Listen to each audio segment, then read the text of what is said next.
Welcome everyone. Looking forward to getting into today's presentation. It's going to be on the cortisol, high blood sugar, inflammation, and weight gain connection.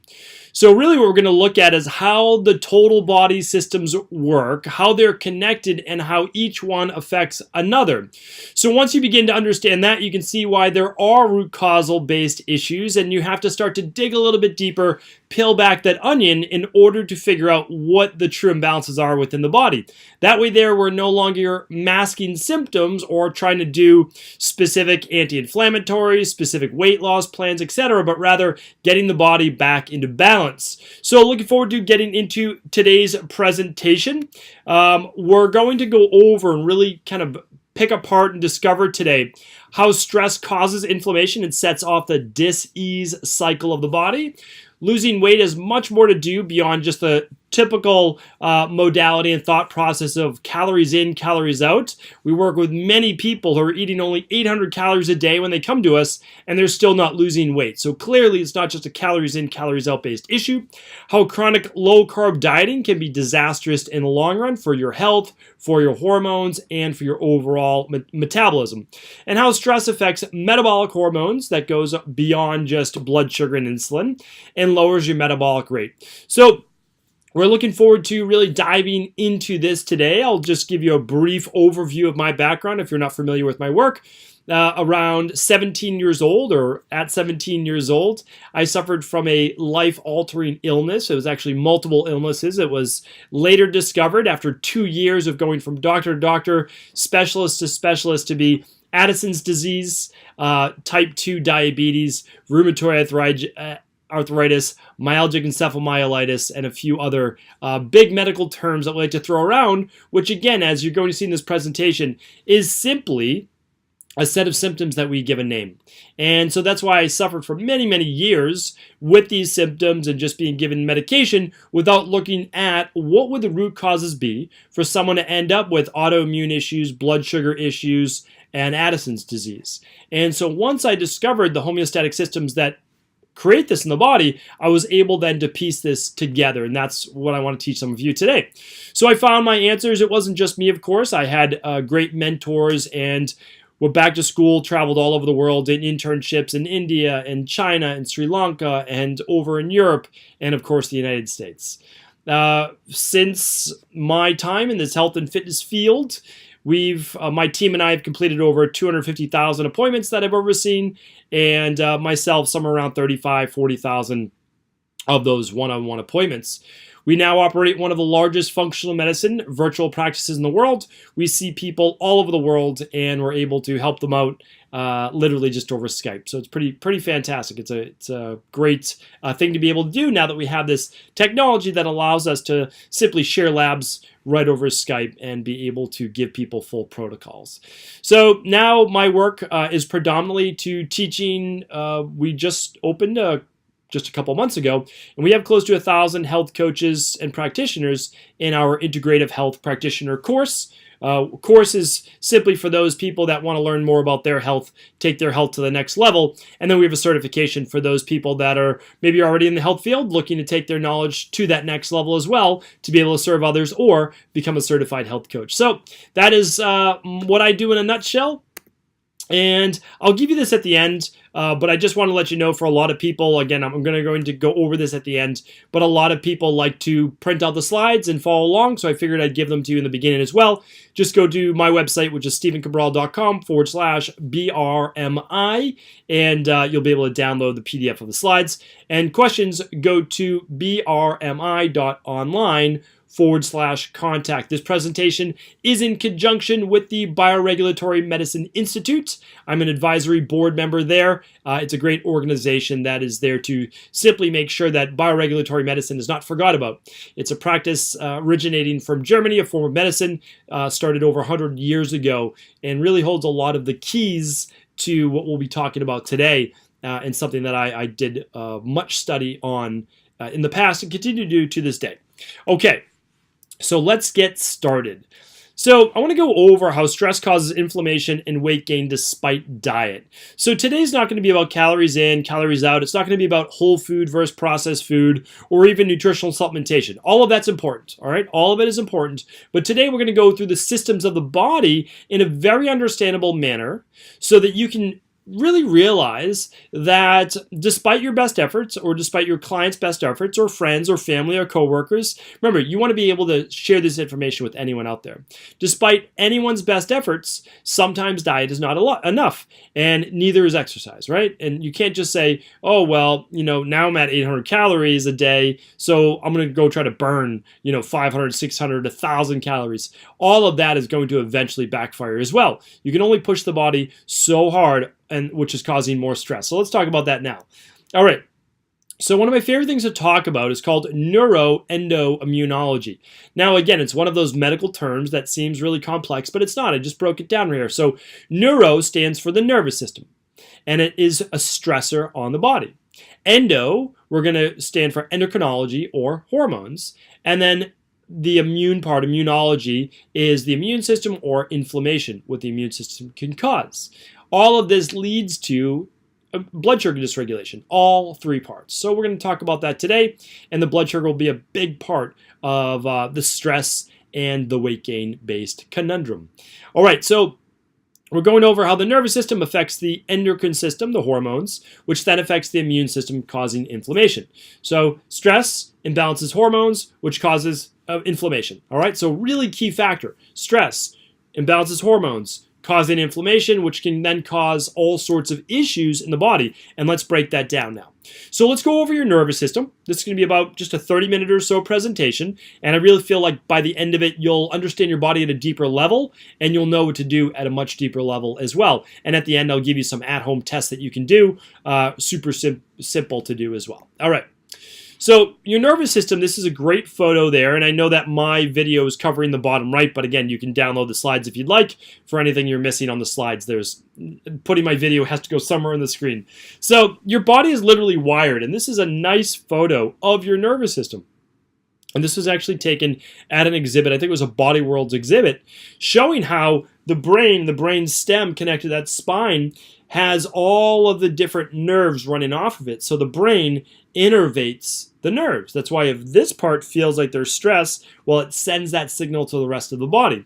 So these are called essentially proprioceptors, right? So my hands right here in space, I can touch, I can feel my feet, my face, the wind on my arm. All of those basically is telling our bodies, giving us input, right? So that's the external environment. And the proprioceptors, which are the nerve, let's just call them nerve receptors on our body, takes in that information to the brain, and the brain has to figure out what to do with it. Am I hot? Am I cold? What is it telling me for a feeling and emotion as well? So we also have internal feedback loops. If there's, I'll go over this in just a moment, but let's say we feel pain or we feel bloating or any of these things, that goes to our brain and that starts to send a feedback loop. This is called the autonomic nervous system. Now, the autonomic nervous system, it stands for sympathetic nervous system and parasympathetic nervous system. We're not going to make this complicated today. Sympathetic nervous system is fight or flight, okay? And then the parasympathetic nervous system is rest and relax, repair, all of that, okay? So stress is when it's stimulated, the fight or flight response, right? So when you feel stressed, your body gets into the sympathetic nervous system or the fight or flight. And we're going to talk about that right now. So here's the two branches of the A.N.S, which is the autonomic nervous system. We have the sympathetic nervous system, which is stress and catabolism. That means entropy or breakdown, cellular breakdown, muscle tissue breakdown, glycogen breakdown, all sorts of breakdown in the body, okay? Blood sugar dysregulation happens in the sympathetic nervous system, hormone dysregulation, immune dysregulation, and it speeds up the aging process, all of which I'll be talking about throughout the presentation. We also get this lowering of digestion, libido, memory, and drive, ambition. Here's why. When your body's under stress, it has to close down some of the processes of the body, which would be a lot of the parasympathetic. So when you're talking about digestion, well, that's parasympathetic, libido, memory, all of those things. The body has to be relaxed and in a state of calm. When you're in the sympathetic nervous system, you're in a state of survival, right? So think of sympathetic nervous system in fight or flight as survive, and think of the parasympathetic nervous system as thriving, right? So really important to look at that. Now, again, we need both. They're both very important, but we find a lot of our days, we're in that responding to stress, whether it's traffic, getting the kids ready in the morning, getting the kids ready for bed. It could be meetings. It could be nervous about giving a presentation. Anything, honestly. I mean, sitting in traffic, anything could trigger that sympathetic nervous system stress response. And over time, really chronic stress leads to anxiety, overwhelm, irritability, worry, depression. All of these things takes a toll on the body. And the parasympathetic, where we certainly want to be in at least for 12 hours of the day, from when we get home at night to 12 hours later. We want to be at least 12 hours of that relaxation-based space. So that's the rest and the repair. That's the rebuilding of the body. We burn body fat, a higher percentage of body fat, I should say, in the parasympathetic nervous system. It lowers stress hormones, increases anti-aging hormones such as DHEA, testosterone, boosts the immune system. When we're in the sympathetic nervous system, it lowers certain parts of the immune system and allows for proper detoxification. We also have a strong digestion. We're in the parasympathetic, and it calms the mind and body. But remember, to get into the parasympathetic, we also need a calm mind and body. So it's always a cyclical feedback loop. All right, so now let's go over your endocrine system now. So we talked about your nervous system. It's how you take in stress or relaxation. Now, how it affects your hormones. So what causes stress? Well, we have work, we have life, we have emotions. We know that, right? If you get into an argument with a friend or a partner or parents or kids, whatever it might be, coworkers, all of that, it can lead to stress. Okay, so we know that part. We get that. But a lot of people don't know that there's something called GI, gastrointestinal dysbiosis, or a digestive imbalance. So we have an overgrowth of yeast in the intestines. We have an overgrowth of bacteria in the intestines. We might have parasites. We might have H. pylori. Maybe we have an ulcer. Maybe the ulcer was caused by stress. So, we can have all sorts of different digestive issues. And those digestive issues can send feedback loops from the gut-brain axis. So it's the vagal nerve, and it's the two-way street going from your head to your gut to your head, sending stress there because something's wrong with the gut. We can also have a high load of toxins. It's called total body burden or total toxic load. I call it the rain barrel effect. As your body begins to fill up with toxins or stress or improper hormone metabolites, meaning you can't get them out of your body, it can cause a greater stress in the body and inflammation as well. Heavy metals are a stressor, of course, that can be built up in the biofilm of your gut. Or maybe you were exposed to mercury or aluminum or arsenic or bromine. Any of those things can build up in the body and fairly common. Viruses, okay? It's beyond just the herpes virus. You can get viruses from being on an airplane or, your kids bring it back from school, whatever it might be. All of those things are viruses, and then there's viruses that might go dormant and then pop back up, like Epstein-Barr virus or HPV. Many viruses can do that. And then adipose tissue. A lot of people don't know this, but the more body fat you have, the more stress you will have on the body, because of the greater influx in estrogen and inflammatory estrogen metabolites, as well as the total amount of toxins you're storing in there. So that's a big part to look at it. The graphic on your right just shows what happens when you increase stress in the body. I'm going to go over that on this in 2 slides from now, I believe. So this is what happens. We have a perceived stress. So for example, let's say I'm sitting in traffic, and let's say that you're in your favorite car, you're listening to a podcast, or you're listening to your favorite music. Might not be that stressful for you. But another person is sitting in their car, and they're right in front of you, and they're stressed out of their mind because they're running late for work or whatever it might be, right? So it's always perceived stress. So there are events in life that most people would assume are stressful, and I agree with you, right? We have this universal and human response to stress. I agree with that. However, a lot of what we have in life is our response to it, right? And so we can change that response over time if we work on that. But there are also internal stressors that I just spoke about. GI, toxins, body fat, viruses, heavy metals, all of those things can cause stress on the body. So when this happens, our body, namely the hypothalamus up here in our brain, sends a hormone called corticotropin hormone, CRH, to the pituitary gland, still inside the brain, which is sending out another hormone called adrenocorticotropin hormone. And you don't need to know any of this. There's no test at the end. But it signals your adrenal glands, which sit on top of your kidneys, okay, bottom left side of each side of the lower back.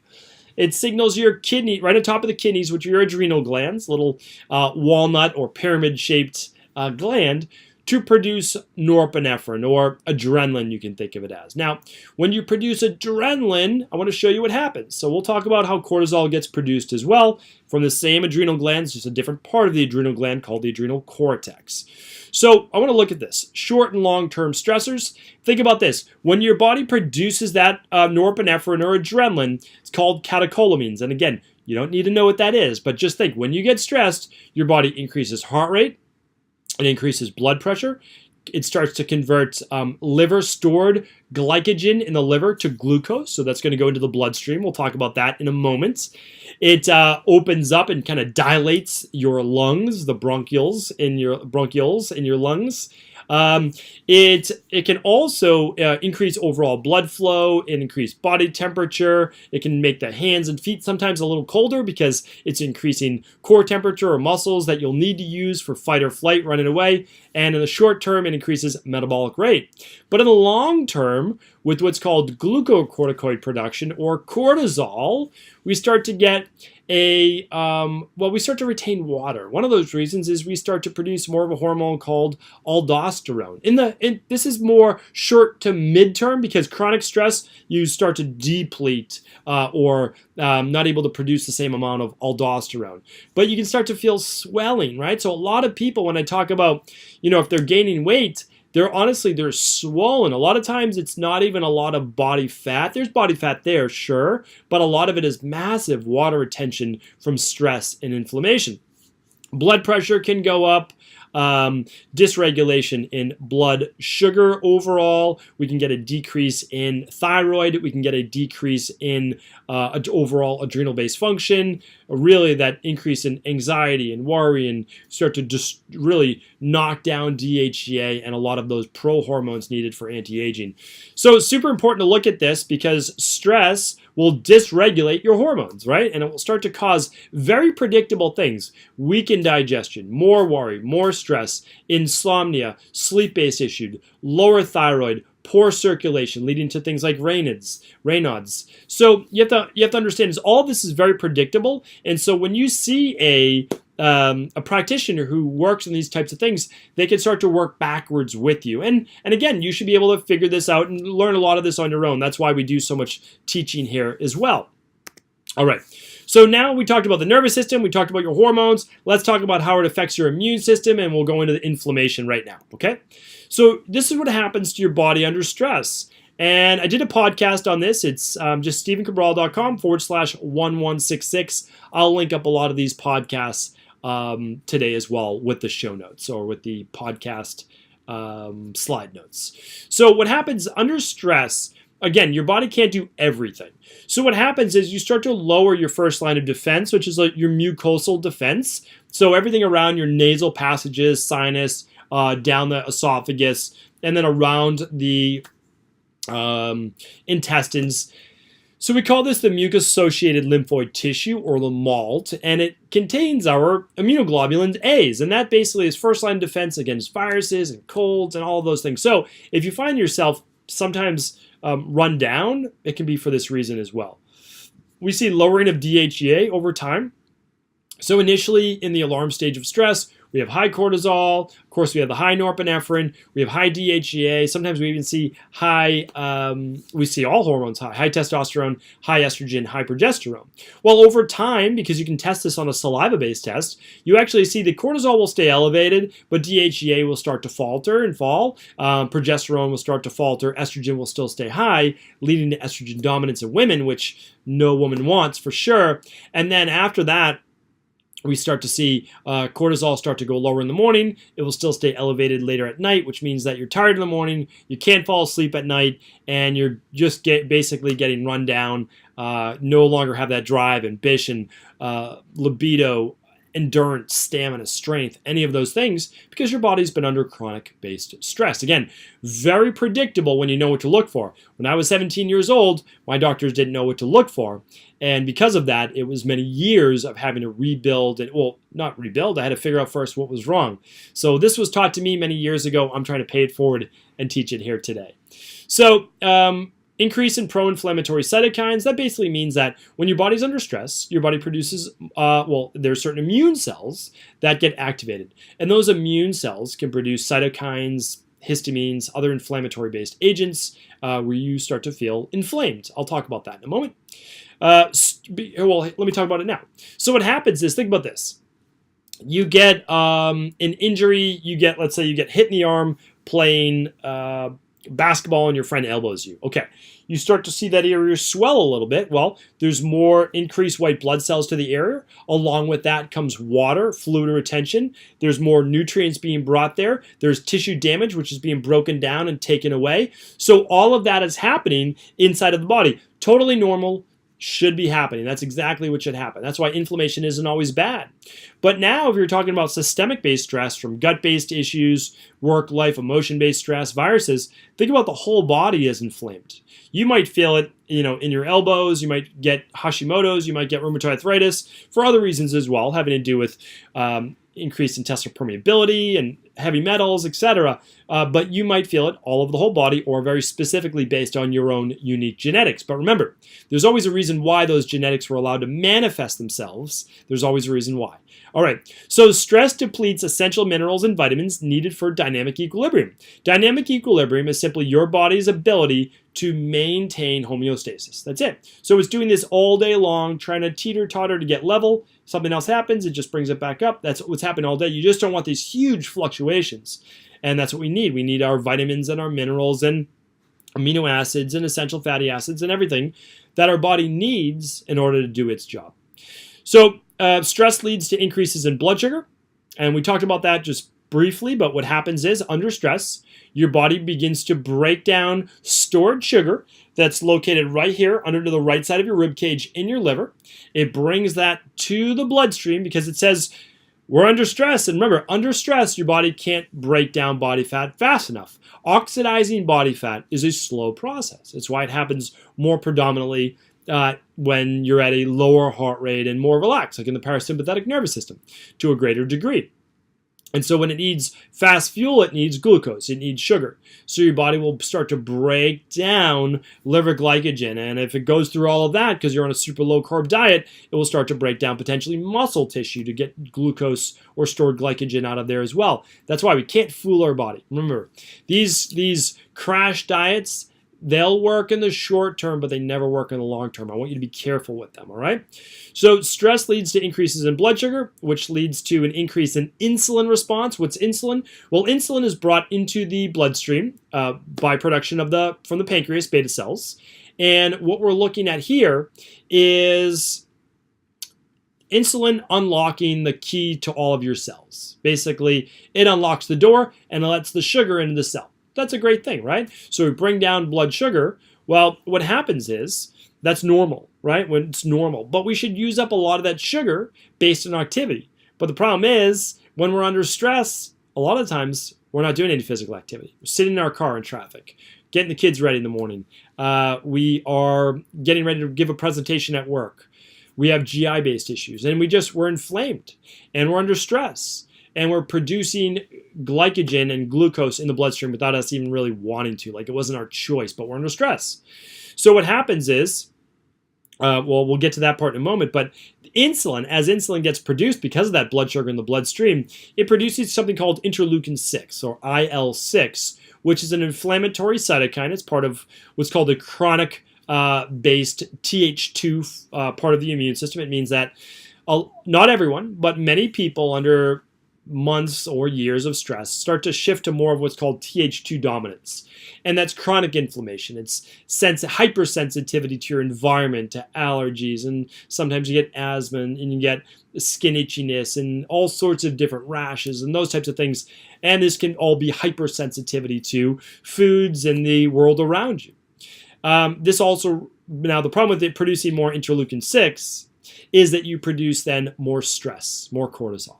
So we have this vicious cycle, right? We have stress causing our body to break down more sugar or muscle tissue, whatever it needs, increasing insulin to bring the blood sugar back into our cells, which then increases inflammatory cytokines from our immune system, interleukin-6, which then increases stress again in the body.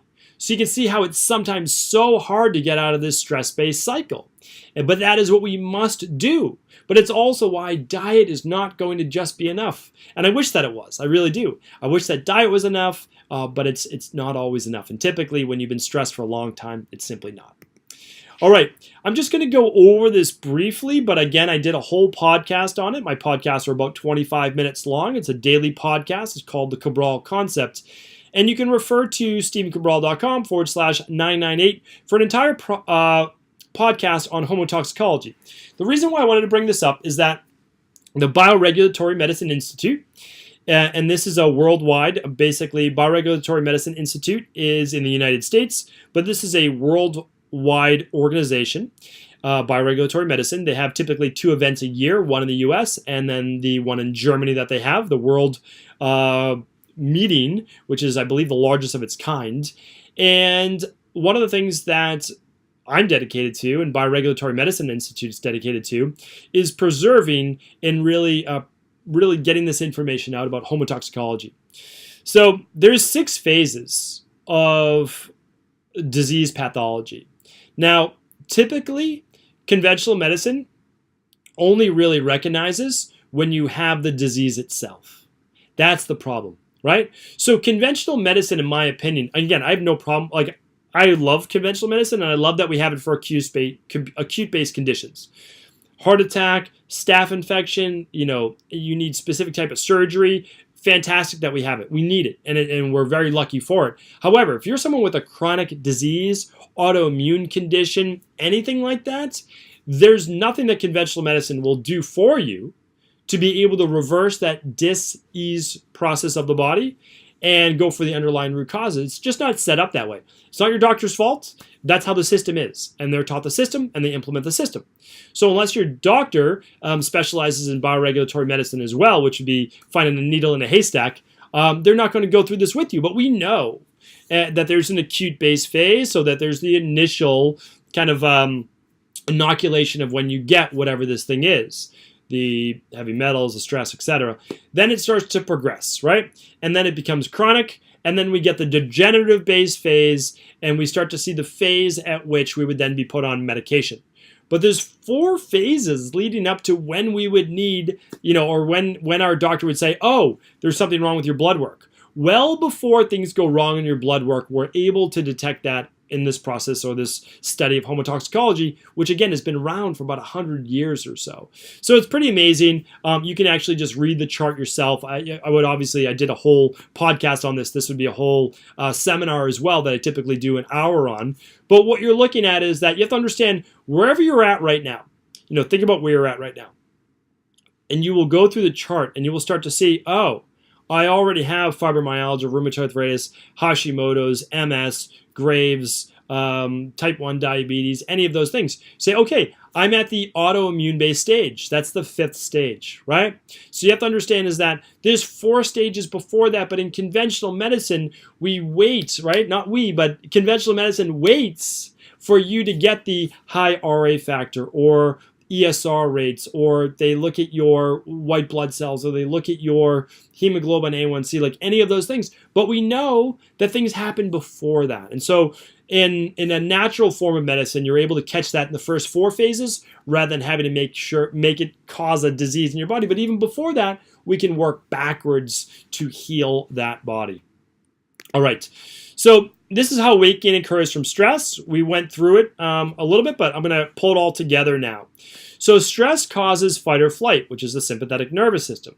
Fight or flight causes an increase in available glucose in the bloodstream, and that happens through what's called glycolysis or liver glycogen breakdown. The body can also produce something, you'll see it on the right-hand side. This is more for the doctors and health practitioners out there, integrative health practitioners that are studying this. There's another process called gluconeogenesis, which the body can actually take proteins and other things and actually amino acids and actually create glucose if it needs. That's why, remember, I know that there's a lot of talk right now becoming fat adapted, this and that, and I agree with it, and you can, but not under stress. Under stress, your body is still going to find a way to get a short-term fuel source. Never forget that. All right, so no activity is needed to use this glucose, and it is restored as adipose tissue, fat stores, or it results in inflammation and water retention due to another stress hormone called aldosterone. So aldosterone actually increases sodium retention, and as sodium retention increases, we start to retain more water. So again, when people look puffy and they look swollen, it's not just body fat, it's water retention from toxicity, from increases in estrogen, and from increases in stress hormones such as aldosterone, cortisol. Okay. So you have to understand, too, that there's an even bigger factor, which is long-term hormonal or metabolic reduction. So a lot of times, and I explain this again, so this is explained on episode 957 of the podcast. You can always tune into that anytime. But what happens is this. Cortisol and insulin, we talked about that, right? How insulin affects cortisol. So a spike in blood sugar increases insulin, which then increases interleukin-6, which can then increase cortisol. And it will start to store belly fat around your middle, right? So at some point, we need to break the cycle. So chronic stress also leads to excess estrogen dominance over progesterone. Here's why. Progesterone levels, DHEA levels, and testosterone levels typically in men start to decrease under chronic stress. Progesterone levels decrease in women under chronic stress. Estrogen levels typically stay normal. However, if progesterone goes down in women and estrogen stays normal, they get all of the symptoms of estrogen dominance, which is skin issues, hair growth on the face and other areas of the body, sometimes a thinning of the hair on the head. They can get acne, talked about that a little bit around the chin or jawline, increases in night sweats, certainly stress, insomnia, weight gain around the hips for women, sometimes around the belly and love handles as well. Men will definitely get it around their belly. They'll start to lose muscle mass around their arms and legs, and get their torso and trunk will get bigger. Certainly get lower mood, more anxiety, decrease in libido. All of this will happen under chronic stress. And again, this is very predictable. All of this is seen on saliva hormone testing. And then there's also hypothyroidism. This will happen predominantly in women, but in some men it occurs as well. So I put a chart right here for you. And this chart shows you, obviously it looks complicated if you haven't studied this before, but all it means is this. The left side is the hypothalamus pituitary adrenal axis, okay? That's your adrenal glands, that's stress. And it shows that when your hypothalamus produces, let's just call it norepinephrine or corticotropin hormone, it starts to block TSH, right? So we'll start to inhibit thyroid-stimulating hormone from becoming T4. And then once your body starts to produce glucocorticoids, the real usable thyroid hormone is called T3, okay? Well, T3 starts to get blocked, or it will become reverse T3, which is really unusable by the body. So you can see that stress dysregulates many of the hormones in the body and can actually lower thyroid. So that's why when you go to a thyroid-based specialist and they put you on thyroid hormone, they may never have taken into account stress because they may never have tested for cortisol samples throughout the day. They may not have looked at something like a hair tissue mineral analysis. They may not have looked at other factors of stress and blood sugar. So important that we just don't look at the symptoms, which is high TSH correlating with low thyroid. Now, again, normal thyroid is not a 3 or a 4 or even a 4.9, right before a 5, right? So it should be 0.5 to 2 milliunits per liter.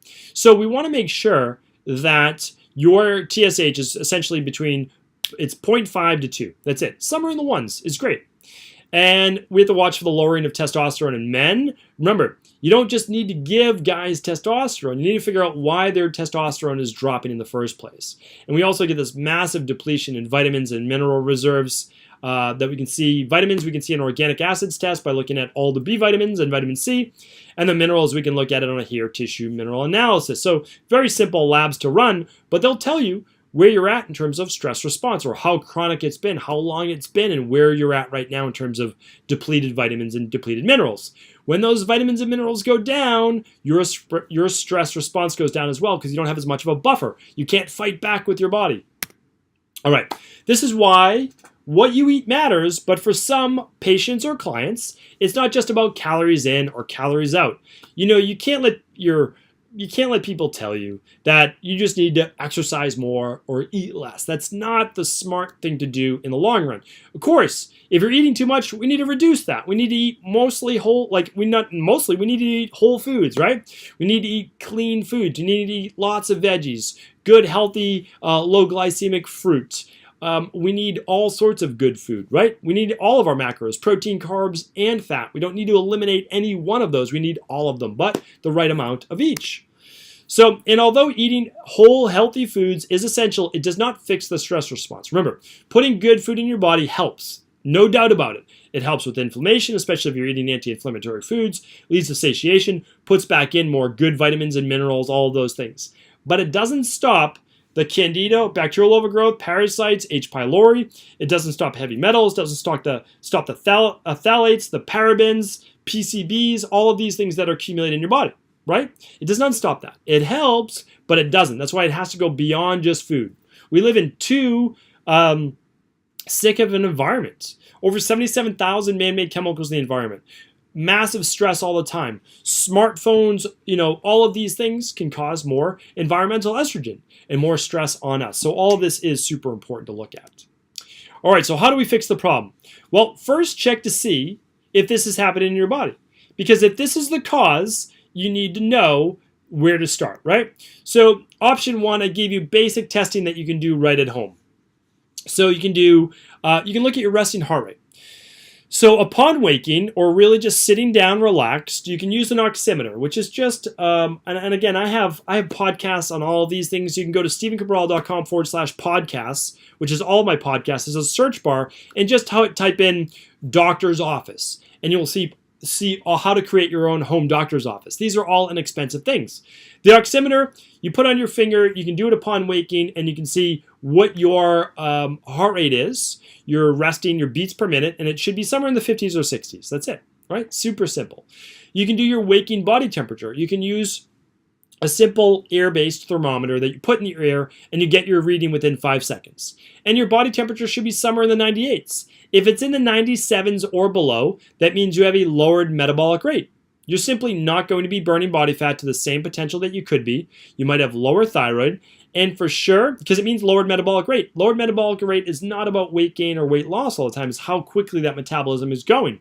Cellular metabolism as well. You need to look at that because that needs to be fixed. That's chronic stress if you're in the 97s or below.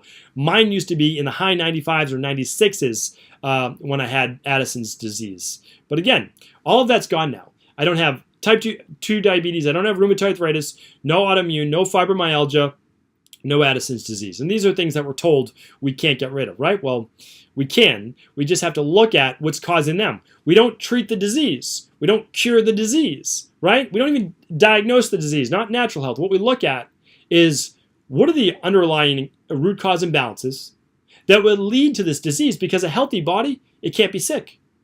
So once you get that fundamental tenet, you can start to work backwards. It's it's relieving, because now you don't have to cure these diseases. You can just work on what would cause that in the first place. All right. And this is important too, because remember, most people didn't have the disease, the rheumatoid arthritis, the Hashimoto's, the fibromyalgia, the Addison's disease, the Graves, the MS, the psoriasis and eczema when they were 6 years old, right? You might have got it when you were 36. So if you look at it, why not 6 years old if it was in your genetics? Well, it is. It's always there. But it doesn't mean that it needs to manifest itself, right? All right. So walking and before bed I should say waking, not walking. I'll fix that in the slides. Waking and before bed blood pressure. Your blood pressure should be somewhere between 110 and 120, over 70, over 80, somewhere between there, right? 110s in the teens, and then somewhere in the 70s, right? So if it's like 96 over 56, your doctor might say, that's great blood pressure. It's not. That's low blood pressure, and you're going to feel weak, and you're going to feel fatigued, and it means that you're most likely lacking a lot of the electrolytes that you need, or you might not have the stress response left in your body. So again, too low, not good. Too high, not good. All right, heart rate variability. This varies per machine. That's why I put a question mark. You can use a smart device. And what you want to look at is you'll be able to read the simple instructions. You want to look at your heart rate variability, that it's not wild, that you see a nice, calm, parasympathetic-based state. Check that out. And then AM fasting blood sugar. You can use a glucometer. Simple poke of the finger, that's it. Put it right on your, use a lancet, put it right on the little slide, and you'll get your glucose. And your glucose in the morning should be between 70 and 95 milligrams per deciliter. And that means normal blood sugar. If you wake up and your blood sugar is above 100, well, that means you're not optimally burning body fat. That means most likely there's a stressor on the body. Super important. And then you can also take your blood sugar post-workout or post-coffee, any of these things. You can actually look, how did that affect my blood sugar? Because I haven't eaten anything, but yet I have high blood sugar. I teach this all the time because I work with elite athletes. I work with people doing all sorts of different biohackers and diets. And when we test their blood sugar, you'll see after a really hard workout, their blood sugar might be like 275. They haven't eaten anything, yet it spiked the blood sugar that high because it's a big stressor in the body. Same with a lot of caffeine. Some people don't do well with caffeine, and it spikes blood sugar. Again, there's no sugar in your coffee, but it still spikes blood sugar. So you have to keep in mind, eating carbs is not the only thing that spikes blood sugar. So we have to keep that in mind. And actually, eating carbs can oftentimes lower blood sugar, which I know doesn't make sense, but eating carbs can calm the sympathetic nervous system, calm cortisol, move you towards the parasympathetic nervous system, but we'll save that for another day. All right, option 2 is functional medicine testing. That's what the FM stands for. You can complete these functional medicine tests right at home or with your local functional medicine or integrative health practitioner. For stress, these are the top 3 labs I recommend. Thyroid adrenal hormone, simple saliva tubes that you would spit in, just super simple. Upon waking, you'll do one before lunch, you'll do one around 4 o'clock or so, 5 o'clock at night, and then you'll do one before bed. Super simple. And it looks at your cortisol wave, which should look like this, right? And again, I teach this. I'll talk about that at the end. We can get more information. And then a simple blood spot, because you take your thyroid with blood. Simple. Just one little poke of the finger at home, blood spot, and you'll get your vitamin D, you'll get your thyroid, T4, T3, you'll get your TSH, TPO antibodies, you'll get your vitamin D that I mentioned, and you'll get your insulin and hemoglobin A1C for blood sugar. The organic acids test, amazing test, simple urine test. You'll do that for ketones, gut function, mitochondrial function, detox, B vitamins, vitamin C, CoQ10, biotin, N-acetylcysteine, neurotransmitter metabolites like dopamine, norepinephrine, and serotonin. If you're happy, feel good neurotransmitters. And the last test is a hair tissue mineral analysis, which will look at electrolyte balance.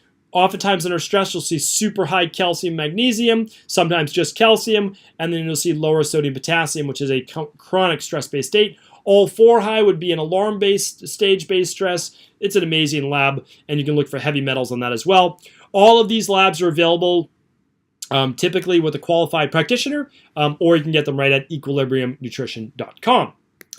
And that's it. So these are the ways that you can see if you're in stress. You can do these simple at-home tests, which is basically free to almost no money at all, very little investment.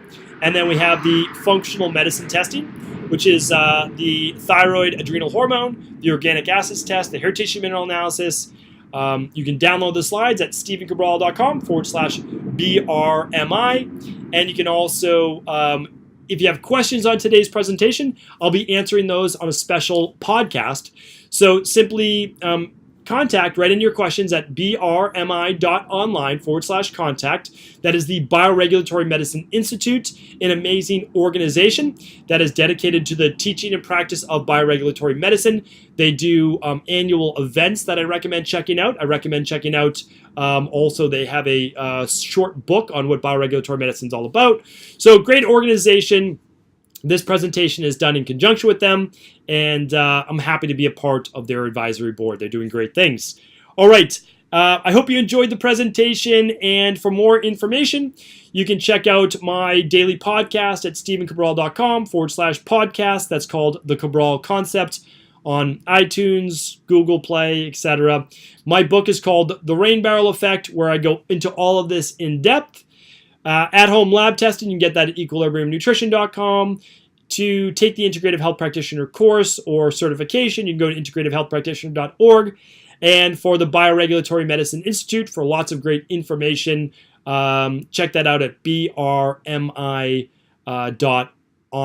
So hopefully you enjoy this, everyone. I look forward to taking your questions. And as always, if this was helpful, please do feel free to pass along to anyone else you believe it could serve.